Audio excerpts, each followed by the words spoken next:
Okay, so the first one that we had was, from your perspective, what are the main pathways that lead youth in the San Diego County into homelessness? So, a big percentage of the youth who we have that are homeless have entered the foster care system. So if they have even been in the foster care system one day, the likelihood that they'll end up here is about 80%. So that's whether or not they, were in the foster care system as an infant, maybe they've been adopted, the likelihood that they'll end up with us, that's a big indicator. Other indicators are if they don't have community. So if they don't have either a family or someone that's looking after them, they'll more likely end up on the streets. Mm-hmm. So if they don't have close connections at school, if they don't have close connections with friends, they're more likely to end up in our facilities here. Okay. And are there challenges unique to youth homelessness in San Diego County compared to other regions? We're very big. We're a very big region, which is really hard. Most of the resources are located in central or south of San Diego County, which makes it really hard that if you're experiencing homelessness up north or if you're in the east region to get resources. So it really is difficult to just circumnavigate that landscape of getting to resources, especially through public transportation. Our public transportation isn't the best, especially the farther you go out, which makes it even harder for you to get any resources. So even though there are some free resources, it's how do you get there if it takes 3.5 hours, and then sometimes the information isn't right. We've had people go to our other locations, and I know that it's taken them an hour there, and I'm I'm so sorry, you have to go back to here. Because 211 redirected them maybe on the best area, which that can be really difficult.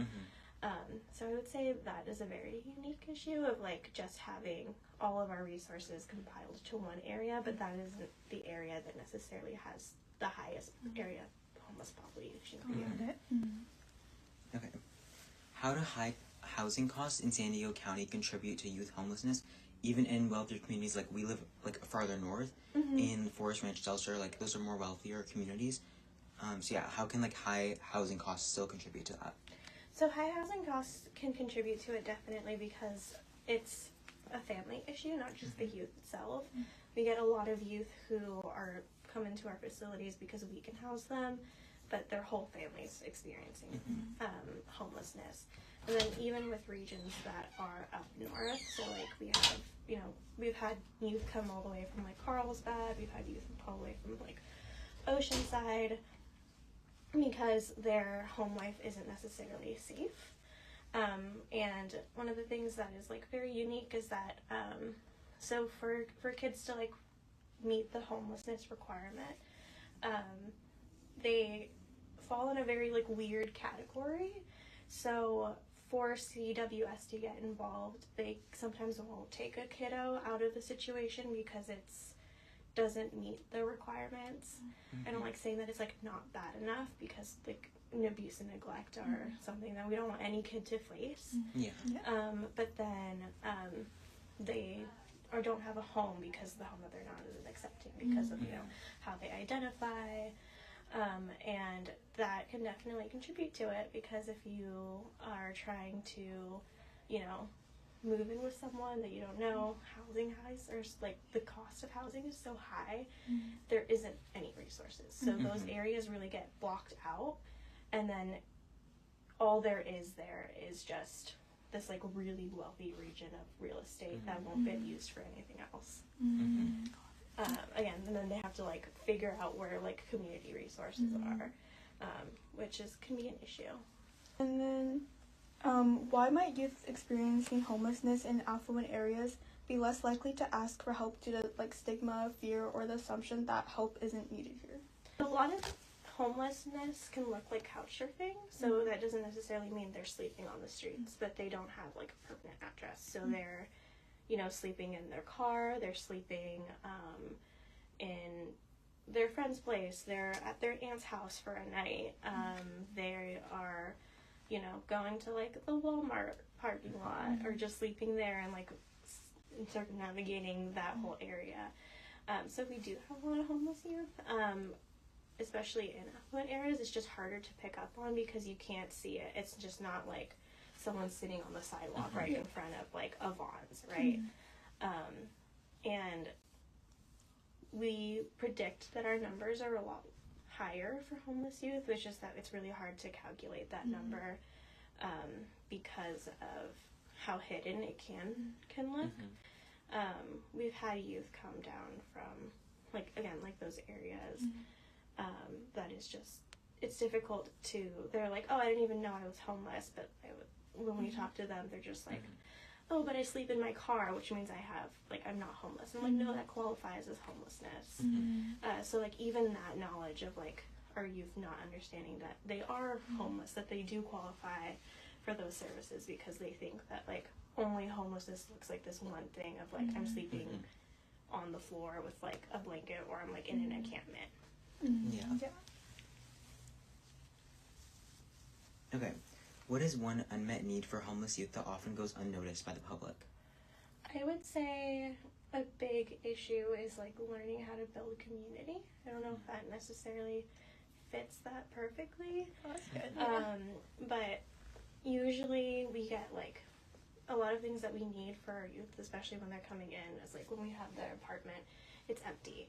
So it's really easy to ask for like, you know, a bed or like cleaning supplies and things that you would need to like fulfill, you know, like the physical space. But our youth, because like of the stigma, they try to not like promote the fact that they're homeless. They don't know how to build community, especially if they've been going around. Like we've had youth travel here from like Florida because they're like there isn't resources anywhere in between that can really help us. And so in order for them to do well, they need to like meet people and they need to learn how to, you know, learn life skills and get jobs and build those skills. Like a lot of the times we'll have like youth be like, I don't know how often I'm supposed to do my laundry. Like, how often am I supposed to mop and sweep? Like, that's not something they've ever had to think about because they've just been going from, like, shelter to house to car. So those things. So, like, having a community of people to teach them, like, this is what we do. And, like, teaching them, like, this is where we go. Like, this is how you can make, you know, San Diego feel like home instead of just, like, this is where you sleep at night. So I would say that. Sure. And then, how does access to hygiene resources affect a young person's ability to stay in school or maintain a job? So a big part of it for like maintain a job is just, you know, if they're not being able to, you know, shower, they're not being able to have those access to the items, then most likely they can get go from their job because of like appearance, which is like not supposed to happen based off of like California like work regulations, but that does happen. And it also makes it harder for you to get a job. So if you're like coming into like a job interview and you're showing up and someone is like, you know, really put together, and then you have one of our homeless youth who, you know, is trying their best to be put together as much as they can, but it really diminishes their opportunity. And then also same thing for school, like it's hard to go in to an education setting and try to learn if like you haven't showered for like, you know, a week. Like you just don't feel good about yourself, and then, you know, people around you also can pick up on that. And that also causes a lot of just like issues, and then it can cause like isolation, and that affects school, housing, everything. Okay. What kinds of early interventions help prevent youth from becoming chronically homeless? Big one, like I said, community. So building community, so having like a good, strong friend group, having teachers that care, adults that care, and then also keeping youth, I guess, like informed. Again, like this is what homelessness looks like. It doesn't just have to look like this.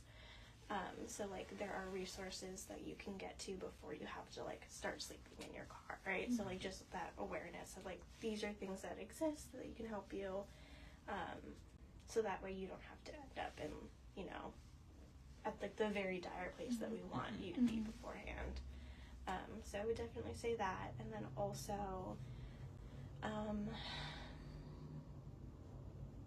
really just like having youth, I would say like being in extra activities if they can be. Generally, they're more likely to be noticed if something were to go wrong. And then also with those activities, they are less likely to like, you know, get into a community that could push them into like substance abuse, which could also lead to homelessness. Okay. And then, what steps can local residents, businesses, or schools and communities take to better recognize and support youth experiencing housing instability? I think being more open about supporting homeless youth. I think even just that recognition of like we stand with youth that are homelessness is a really big impact. So that way youth know that they can feel welcome in the community instead of trying to hide it and not, you know, seek resources. And then, you know, donating to your community resources. Our youth don't come with anything, so like clothing, you know, just like water, plates, like all of those things go by so fast with all the youth that we have in here, so that really helps our community. A lot of the funding that we have from like the state or grants cover like basic necessities of like the housing and all of the other things, but like every little thing that like, you know, like spices, all those other things that you have to like make a home aren't covered, so like donating those things helps a lot. Okay, and our last question was, what message would you want students and community members to understand, especially in more affluent areas, about youth homelessness? There's homeless youth everywhere. It just looks different.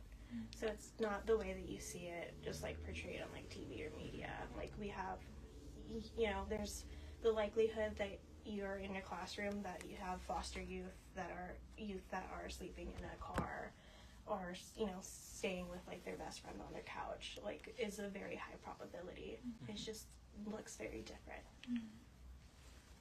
Okay, thank you so Okay, much. yeah, thank you so much for answering our questions. I probably answered them